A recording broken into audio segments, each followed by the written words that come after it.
Hello everyone and welcome back to my channel. My name is Jim and I know a thing or two about branding. I spent my whole career practicing branding.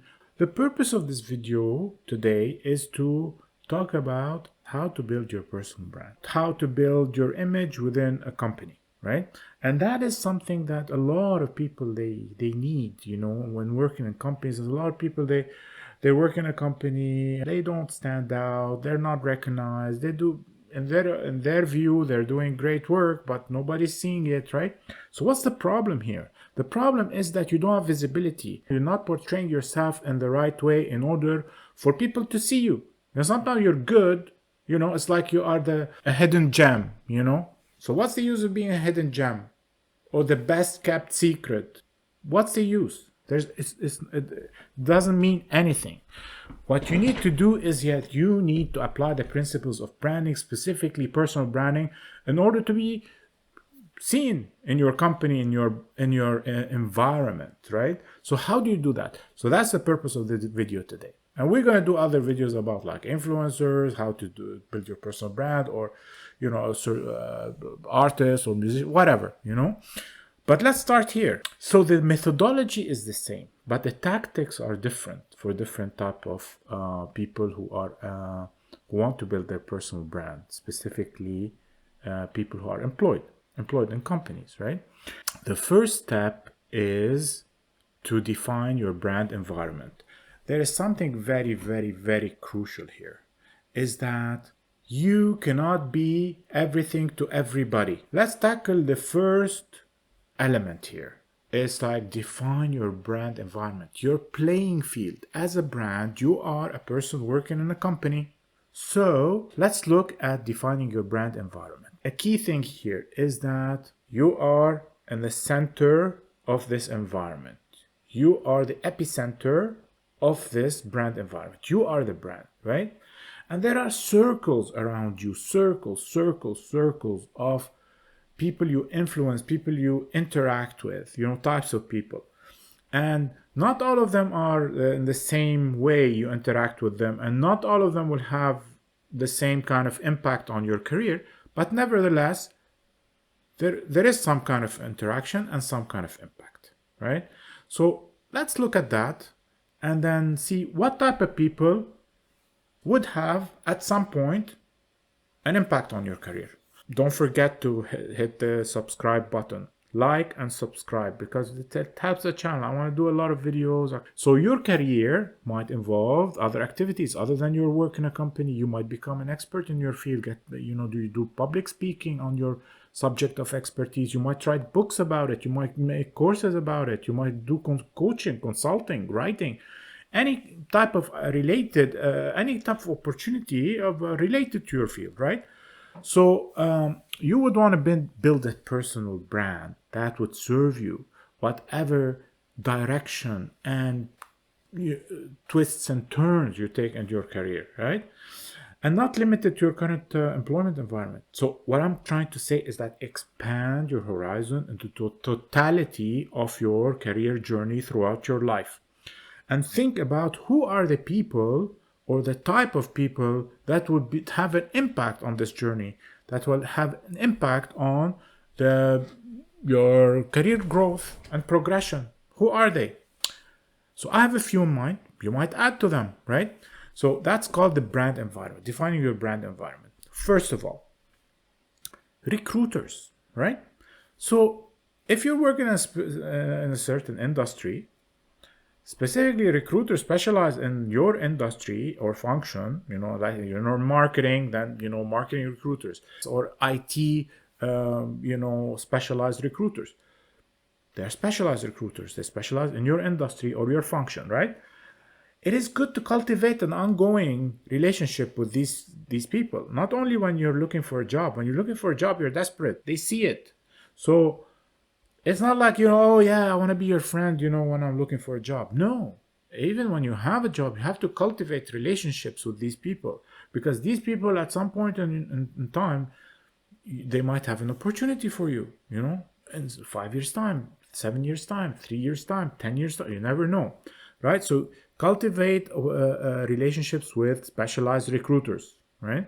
So that's one. Second, hiring managers. So if there are companies, this is not for everybody, but if there are companies that you are in your industry, or that are well known for your function, like for example Apple, they have a special kind of environment. Google has special kind of environment, right? So you might want to be targeting those people, that those companies you aspire to work in, right? So cultivate relationships with hiring managers in your function in these companies over time, online, and offline if you can. But I mean, a lot of people do that very successfully. It takes time, it's a long game, but it's very important. It opens up opportunities. Third, clients, right? So if you are dealing with clients, if you are acquiring clients, if you work in client management, relationship management, right?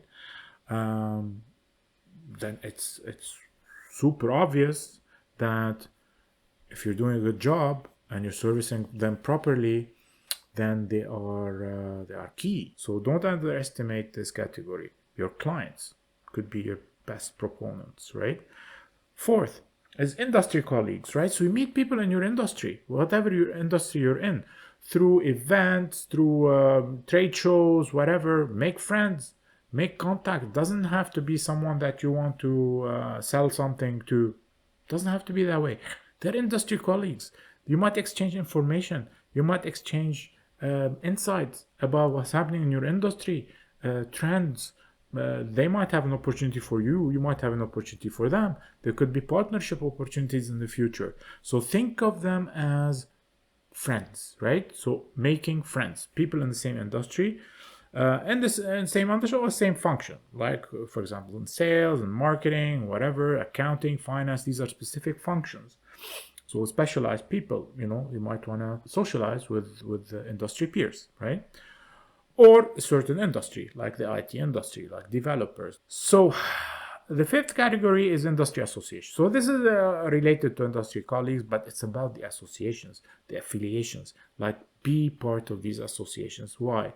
Because first of all, you're part of a group, and then second, you will be notified about everything happening in that association. They have events, they have groups, they have chat, they have interactions, they have opportunities sometimes. So why not, and it's like being part of an industry body. So that's kind of obvious. So the sixth is now we're getting into the nitty gritty, your immediate manager, right? Your immediate manager in the company, your relationship with your manager, whether it's a he or she, it's very important. It's a big determinant of how you experience the company, working in the company. You have to cultivate a good relationship with your manager, good working relationship.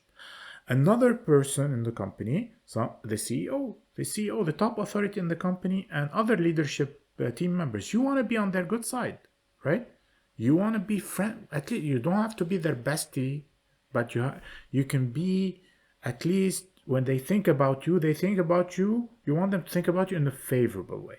That's all you need at this point. Eighth category is HR. HR in your company. Why HR?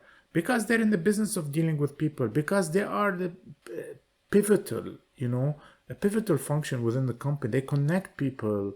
A lot of processes are related to HR. You want to cultivate a good relationship with them, right?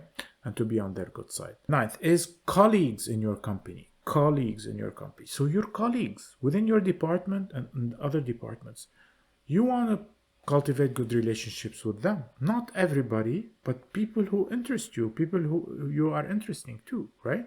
So these are people that actually people move to other industries, other companies, and when they move, they remember their ex-colleagues.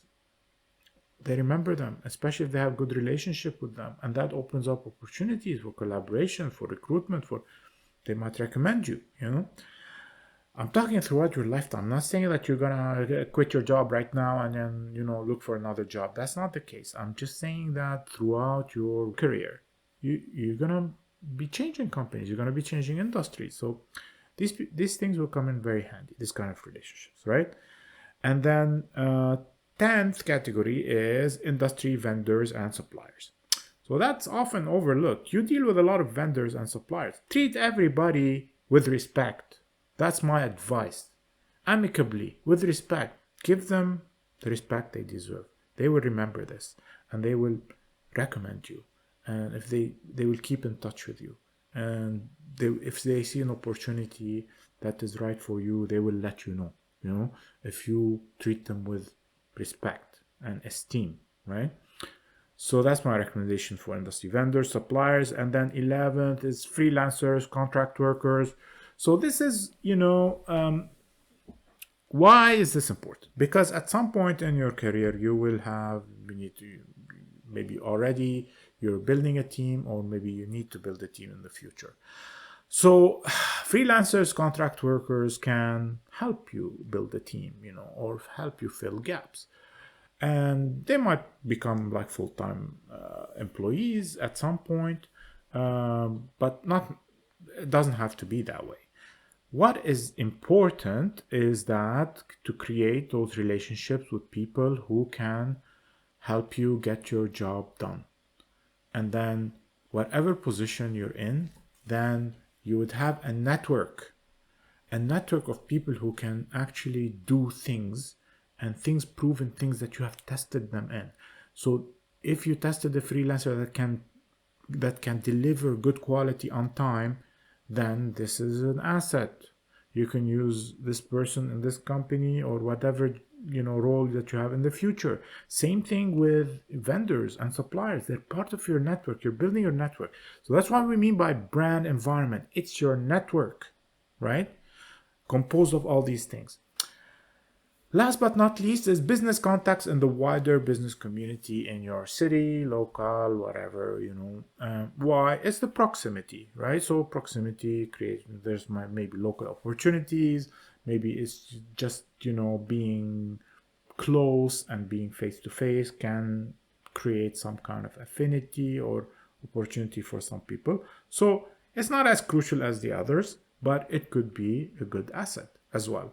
And I strongly encourage you to start building your brand profile within each of these target segments, right? So you have to actually not only build relationship, but also not only build good relationship and friendship, but also let them have esteem for you.